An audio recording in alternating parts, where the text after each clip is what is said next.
reka twongere tubahe ikaze bakunzi bakadasohoka ba Kigali Real News. Ni update zituzanye aho ibintu sahi bikomeje kuba ingorabahizi ku butaka bwa Repubulika Iharanira Demokarasi ya Kongo. Ni mu nkunde rero tuze turebe page ikomeye y'urupapuro rw'amakuru ruri muri biriya bice, aho ubumaginga ya misiyo ikomeye hawe ingabo za Angola mu kurandura bidasubirwaho iri huriro rya AFC M23 na MRDP twirwaneho. Ni mu nkunde rero ku murongo wa telefone turi bwakire umuroko ifoma uherereye muri ya bice atubwira uko bizindutse mu bice bigiye bitandukanye, aho imasisi ibintu byabaye ibindi. Ni mu gihe kandi Minembwe nayo imirwano yongeye kubura nyuma y'uko yari imaze iminsi itangamo agahenge gatoya, ari imirwano iri aho ngaho idakomeye, ariko ubona yuko imirwano yongeye kubura. Turarebera hamwe inama ikomeye y'ibihugu bitatu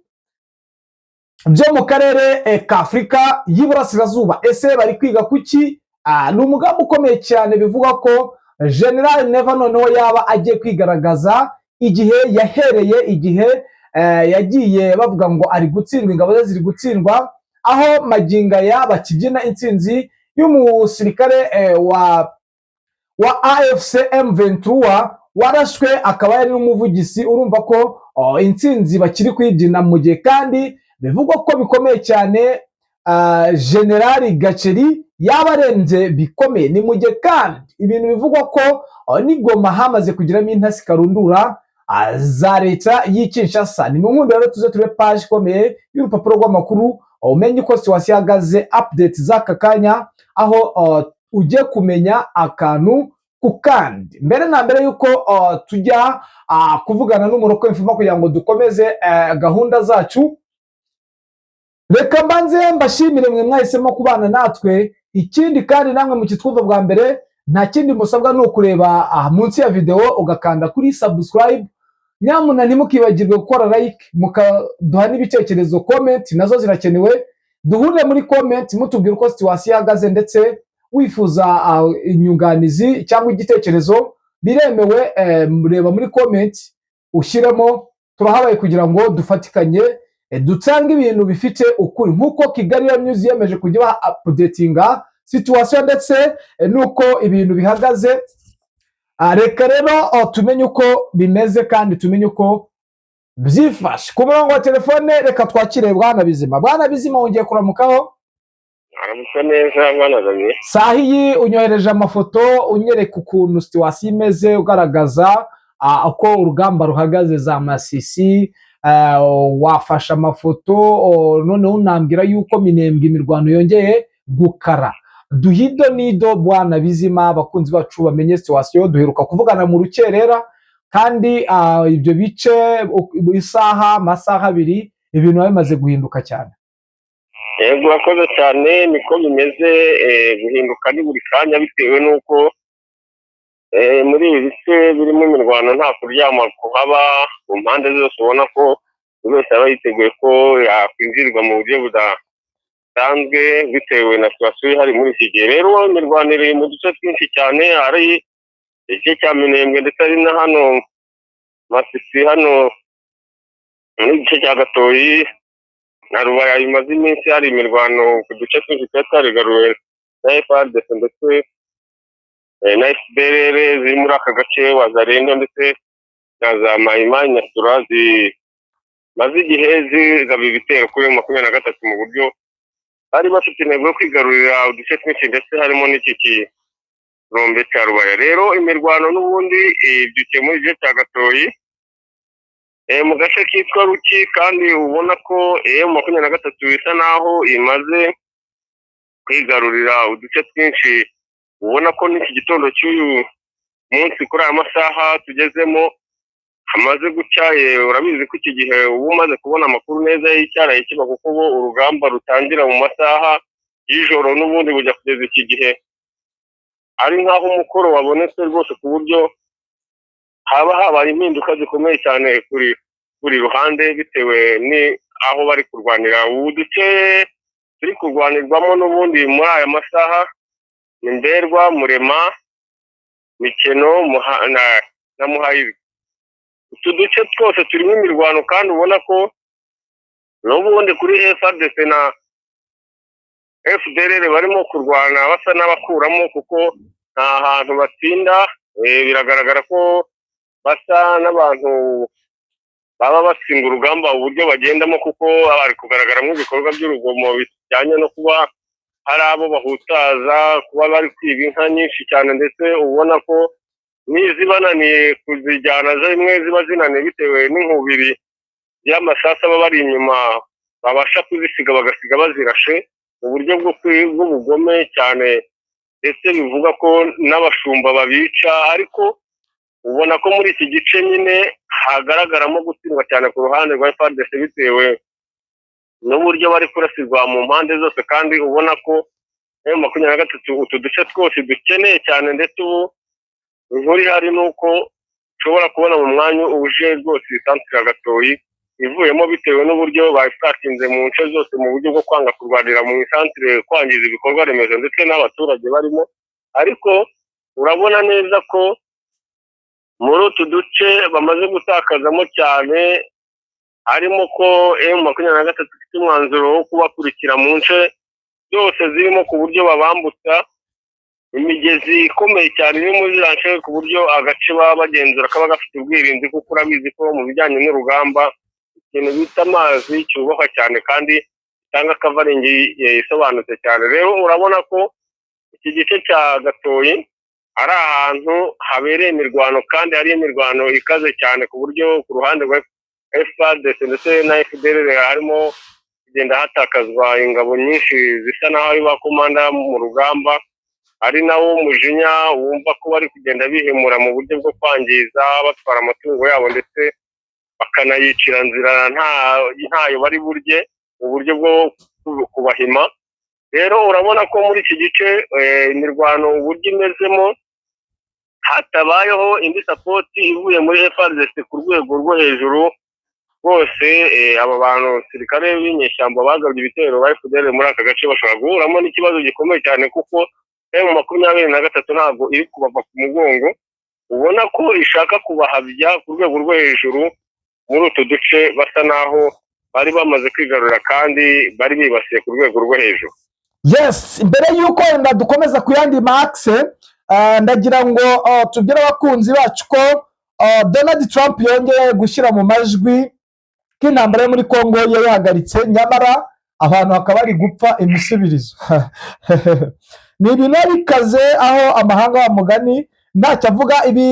Impamvu mba mbivuze mbabaye cyane ni ukubera ko Bertrand Bisimwa n'ubundi ku munsi w'ejo yatangaje amagambo akomeye, yavuze ko ibi byose biri kubera ku butaka bwa Repubulika ya Demokarasi ya Kongo amahanga ari kurebera, ndetse uku kwigamba kwa perezida wa Leta Zunze Ubumwe za Amerika gushingiye kuki. Uyu ni Donald Trump yongeye gushyira intambara yo mu burasirazuba bwa Repubulika ya Demokarasi ya Kongo muzo yahagaritse hirya no hino ku isi. Ni mu ijambo yagejeje ku banyamerika ku wa 24 Gashyantare 2026, Trump yavuze ko yashoboye kubungabunga umutekano mu gihugu kuva yajya ku butegetsi mu ntangiriro z'umwaka ushize, ahagarika intambara 8. Yaragize ati nahagaritse intambara 8 muri Cambodia. Ntibishimishije. Cambodia na Thailand, Pakistan n'Ubuhinde yashoboraga kuba intambara y'intwaro kirimbuzi. Abantu miliyoni 35 bavuze ko minisitiri w'intebe wa Pakistan yari gupfa iyo ntahagoboka. Trump yavuze ko yahagaritse intambara ya Kosovo na Serbia, iya Israel na Iran, iya Kongo n'u Rwanda. Birumvikana ni intambara yo muri Gaza ikomeje ku muvuduko muke, kandi abamwanga aragira ngo nayo yishyireho umutekano. Steve Witkoff na Jared ku bw'ubufasha bwanyu nicyo yababwiye. Steve Witkoff na Jared Kushner bavugwa na Trump ni intumwa ze mu biganiro bihuza impande zishyamiranye mu burasirazuba bwo hagati. bagize uruhare mu biganiro bihagarika imirwano y'uduce mu ntara ya Gaza. U Rwanda na Repubulika ya Demokarasi ya Kongo byasinyiye amasezerano y'amahoro i Washington, byemeranya gushyigikira ihagarikwa ry'imirwano hagati y'impande zihanganiye mu burasirazuba bwa Repubulika ya Demokarasi ya Kongo, ariko ibitero bikomeje kugabwa mu ntara ya Kivu y'Amajyaruguru na Kivu y'Amajyepfo. Ihuriro ry'ingabo za leta ya Repubulika ya Demokarasi ya Kongo rimaze iminsi rigaba ibitero ku birindiro bya AFC M23 iby'umutwe witwaje intwaro wa MRDP twirwaneho ugenzura komine Minembwe no ku basivile. Kimwe mu bitero bifatwa nk'ubushotoranyi bukomeye kinaca amarenga ko nta gahunda ihari yo kubahiriza agahenge, nicyo ingabo za Repubulika ya Demokarasi ya Kongo zagabye muri santire ya Rubaya igenzurwa na AFC M23 mu rukerera rwo kuwa 24 Gashyantare 2026 zifashishije drone. Ibi bigahabanya yuko ingabo za Angola zamaze kugera muri Repubulika ya Demokarasi ya Kongo, kandi kuva zahagera zakoze ibitendo bigiye bitandukanye. Magingo akaba havumbuye ko bahawe misiyo n'akazi ko kwirukana iri huriro rya AFC M23 mu bice byose bafite, kuva muri Sud Kivu ukaza ukagera muri Nord Kivu. Bwana Bizima, iri ngibi ndi kuvuga ntago ari njyewe wabyanditse cyangwa se ibyo nihimbiye, ni nako biri. Urabona yuko iri huriro rya FARDC n'ingabo bafatanije koko bagiye kwirukana iri huriro rya AFC? Mu byifuzo byabo niko bimeze, ubona ko ari ibintu bakenera ndetse barara batekereza n'amanywa yose, ariko bigoranye birukana nk'uko bo babivuga. Ntabwo ari inka cyangwa se ari abashumba baragije ngo ni wirukana uvugira ngo mumvire iwanjye. Rero ntabwo iryo huriro ryoroshye cyane ku buryo FARDC ishobora kuvuga ko igiye kuryirukana, kandi kuryirukana ikoresha ni buriya buryo nyine bakoresha intwaro ndetse n'intambara nk'ibyo barimo. Babigerageje kenshi, ngira ngo amezi tumaze muri iyi ntambara ni menshi cyane ikomeye ndetse n'imyaka, ntabwo yakoze gake ku buryo yananiwe kubirukana, ahubwo yaragerageje bisa naho bidashoboka. Hari impinduka zihari cyane zishobora kubaho ubwo zatuma mu minsi iri imbere ushobora kubona bagiye ku meza noneho bagasaba ugufi bakemera, nubwo yenda bashobora kuzabikenera iri huriro rya M23 ritarabikora, kuko urebye intambara bari kurwana muri iki gihe n'uburakari M23 ifite muri iyi minsi bitewe n'imyanzuro FARDC igenda ifata itunguranye cyane kandi itajya yibera myiza, urabona ko hashobora kuzabaho ikintu kidasanzwe bitewe n'amagambo ndetse n'ibyemezo M23 iri gufata by'uko igiye kwerura igakora ibyo igomba gukora itagendeye ku biganiro cyangwa amahuriro hirya no hino agenda bahuza. Yes, saha iyi ngiyi watubwira ko aho urugamba ruhinanye ari mu tuye duce twirukanka kugira ngo dusoze?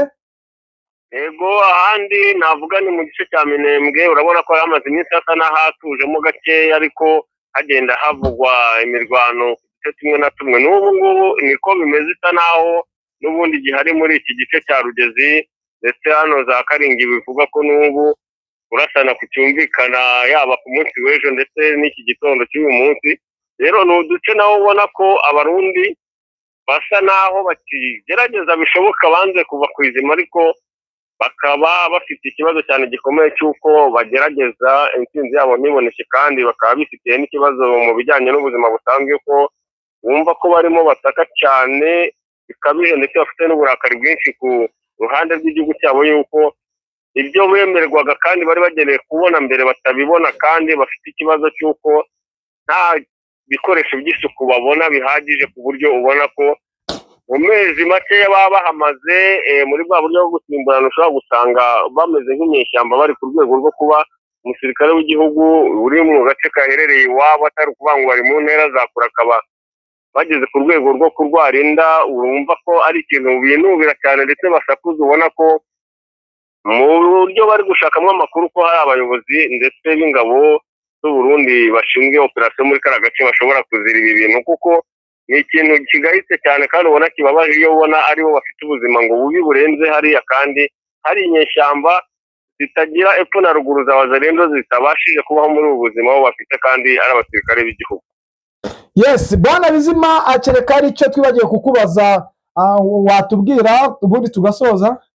Yego ko nakongeraho ni kiri kuvugwa i Kinshasa mu murwa mukuru wa FARDC, bivuga ko hari ikikango n'ubwoba bwinshi cyane ku kibuga cy'indege ndetse no mu zindi nzira zose umukuru w'igihugu akunda kunyuramo. Bari kwikanga, sinzi impamvu batewe iki kikango kiri kuvugwa cyane yuko hashobora kuba haba hiraswa kuri uriya muyobozi w'igihugu aramutse avuye hanze mu rugendo yagiyemo, ndetse ubona ko iki kikango gifite impamvu bitewe n'inzego zabo z'ubutasi ziba zagenzuye.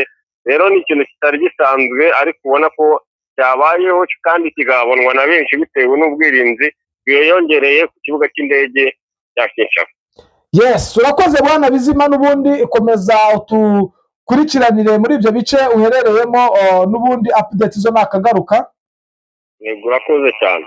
Yes, namwe bakunzi bakadasohoka ba Kigali News, reka tubashimire tubifuriza amahoro y'Imana.